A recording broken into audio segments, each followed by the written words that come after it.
stay in that state for an extended period of time as an experiment, as the scientist in your life, to keep your energy connected to the dream of your future. Hello guys, today Dr. Dispenza will share with us the formula you need to utilize and apply in order to transform your life. The key thing in this formula is our consciousness. We need to be conscious and in the present moment. If we are not, our subconscious programs are running our behaviors. And most often, those are the limited programs and beliefs from the past.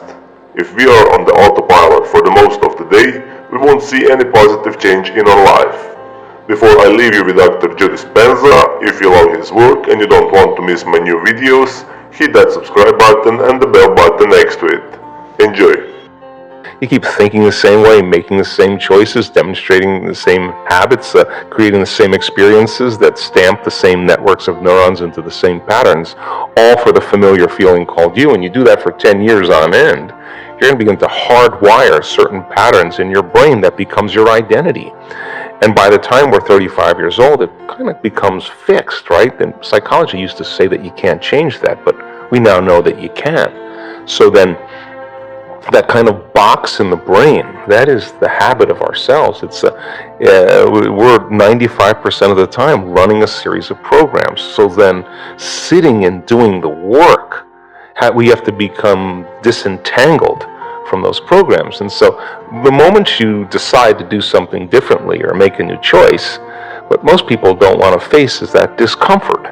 And that discomfort, that uncertainty, that lack of predictability, that unknown is what people are afraid of, because they'd rather live in guilt. At least they can predict who they're going to be than take a chance in possibility. So when a person begins to understand this and you say, well, how long have you been this way? And they say, I've been like this for 35 years. And you say, why 35 years? Because 35 years ago I had this one event. Well, the stronger the emotion you feel from the reaction from that event, the more altered you feel inside of you, the more the brain narrows its focus and freezes the image and takes a snapshot, and that's called a memory, right? So then forget the memory. Just overcome the emotion, because it's the emotion that keeps you anchored to the past. So that sounds really good theoretically, but when you step out into that unknown, into that void, the body really is in a habit. And when a habit is when the body becomes the mind. Or if you're thinking about that past event and it's producing an emotion, well, you need an image and a feeling to start the conditioning process. So the body's either conditioned into the familiar past or it's hardwired in the predictable future, because it wakes up every single day and runs through the same series of routine actions. So the present moment then becomes the unknown. When people start feeling that discomfort, Jay, they'd rather get on their cell phone and call someone, or get up and say, I can't meditate, or, I have too much to do. They excuse themselves. They return back into that familiar feeling, because the body's actually telling the brain. A habit is when the body becomes the mind. So the body's stepping out into the unknown and says, ooh, I'd rather feel guilty, I'd rather feel unhappy than be in this discomfort. So then, at least then when they return back to that familiar feeling, then they feel safe. So they step out in the unknown and the body starts influencing the mind, saying you can start tomorrow, you're too busy, it's your mother's fault, it's your culture's fault, and I don't have enough money, this isn't going to work. Those are the programs in there that are standing in the way between you and your future. So then nerve cells that no longer fire together no longer wire together. So the act of observing those states of mind and body means you're no longer the program. You're the consciousness observing that program. So then to meditate, it means to become familiar with. So as you become familiar with those thoughts, you become conscious of how you speak, you become aware of how you act, you notice how you're feeling. The more conscious you become of those unconscious programs, the less unconscious you'll go in your waking day. Why? Because it's not enough to just have a great meditation and get up and get on the freeway and get in traffic and getting stressed. You just return back to the old self again. Our job then is to sustain that modified state of mind and body the entire day. And if you can, get ready, because something different or unusual is going to begin to happen in your life, and it will come as a coincidence or a synchronicity. And that's breadcrumbs from the divine saying you're on the path, just keep doing it. There'll be another one, just keep staying in that energy. And so teaching people then to understand that there's a formula that we now know, that if you apply that formula, you'll begin to see those changes. And now, as people are doing it more and more effectively, the results are going up as well. We just had Bond University. They just took a whole bunch of my brain scans from 10 years ago. Huge clinical study, a lot of analysis, and they're blown away by the speed in which the community can change brain-heart coherence. They know how to do it. It's not something that's separate from them. They've practiced it enough times that they now know how to do it. So what's the significance of that? Well, really simple. In your life, if you start returning back to the same reactions, to the same people and circumstances, you're returning back to the old self. So you got to stay conscious in your life. And if you're not being defined by a vision of the future, then you're left with the memories of the past, and you will be predictable in your life. So crossing that river of change from the old self to the new self, there's a neurological, a biological, a chemical, a hormonal, a genetic death of the old self. But if you teach people there's something on the other side, they won't give up on themselves. They'll keep going. So there's enough evidence to encourage people. And you can't tell me you're too old to do this work. You can't tell me you're too sick to do this work. You can't tell me you had a turbulent past, or that you're too overweight or too underweight or too out of shape, or you can't even tell me that you've never meditated before. In fact, some of our greatest scans are people who just have never meditated before, that are not trying to do anything. They just follow instructions. So our community now is beginning to understand that it is possible, and they go all in, not 50% in, not 60% in. If we do a week-long event, we got 1,000 people or 1,500 people, and they are all in. And that when they start getting beyond themselves, that first day or second day, once they start getting beyond themselves, and that magic starts to happen, then I have no idea. I can't predict what's going to happen next, and it's usually pretty exciting. I think that we define reality with our senses, and I think that is one of the biggest illusions. So the fundamental question is, can you believe in a future that you can't see or experience with your senses yet, but you've thought about enough times in your mind that your brain has literally changed to look like the event has already occurred? Now, the latest research in plasticity says that's absolutely possible.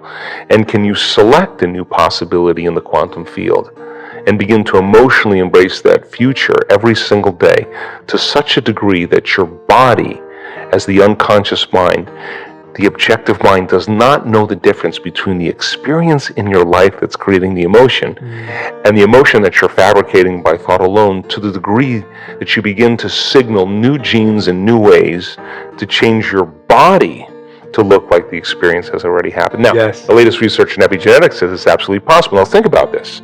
Every day, installing the circuitry, every day conditioning the body into the emotion of the future, that your body begins to change to look like it's already happened. Now, this is where it gets fun, because now you no longer have to go anywhere to get it. Now it begins to come to you. You become the vortex or the magnet to your destiny. So then people who come out of their meditation and they say, well, I just focused on my wealth, why isn't it there? Well, you're not that good. If you're asking why isn't it there, you're back to the old person again. Stay in that state for an extended period of time as an experiment, as the scientist in your life, to keep your energy connected to the dream of your future. And then see what kind of effects begin to take place without moving into impatience, without moving into frustration, without starting to analyze why it hasn't happened or when. That is the trap of defining reality with your senses. So you have the thought of your future and you don't see it, then you experience separation. But people who are practicing this work, they have the thought of the future and they feel the emotion of their future. They're still connected to it, right? So that takes practice.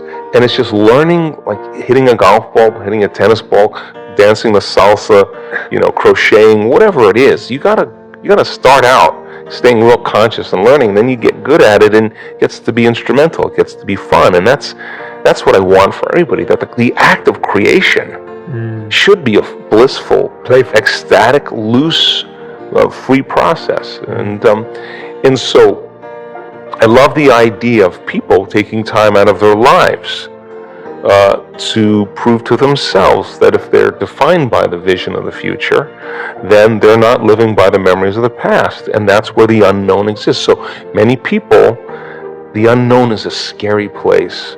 So they don't see that future because they're used to seeing that future with evidence, with their senses. And you have to be able to get beyond that and stay in the unknown, stay in that discomfort, and then in that moment to begin to self-regulate. Like, oh, I'm starting to feel a little anxiety. Ooh, I'm starting to feel a little frustration. That's the defining moment where your body's going back to the past, because emotions are a record of the past. Or you go into routine again. So you catch yourself. It's a victory. And if you keep catching yourself, those victories add up. And it's not so much about your wealth or your health or your freedom or your new relationship. It's actually about who you become. And so overcoming the old self allows us to become somebody else. And there is that period of transition. Yeah. I call it the void, where there's just not a lot happening. And you just got to be able to keep going and continuously get to the end of your belief, where most people stop. I just had a fabulous conversation with someone this weekend. Broke through to the other side, and now there's so much magic happening around this person, but she's worthy now to receive it. And that is the key, because the universe only gives us what we think we're worthy of receiving. So we got to become initiated into this and understand it. Thousands of years of programming that says that we have to change things matter to matter, in three-dimensional reality, and it will take time. But to begin to connect to that resource called the quantum field and create from the field instead of from matter, there's a lot of unlearning that has to go on. Like, so you ask yourself at the end of your day, I do this every day, how'd I do? How'd I do today, bro? How'd you do? Did you do good? Where'd you fall from grace? What was it that caused you to go unconscious for the rest of the day? Like, what was that moment? Now, if you're a student of life, you'll begin to contemplate, well, it was that person that said that thing, then I reacted, or I got this email, or things didn't go my way, and I started feeling angry or frustrated or fearful. The next time that happens, how can I evolve my experience? Now, you may have to search for some answers of the best model to build, or you may actually have a long contemplation and start to go, God, the next time that happens, I think I'm going to do this, or I'm going to do that, or I'm going to plan my behaviors. And the act of closing your eyes and rehearsing what you're going to do begins to install the neurological hardware in your brain to look like you already did it. Now the brain is no longer a record of the past. Now it's a map to the future, and if you keep installing that hardware, the hardware will become a software program, which means you'll just start acting like a happy person. Why? There's no magic there. You installed the circuitry.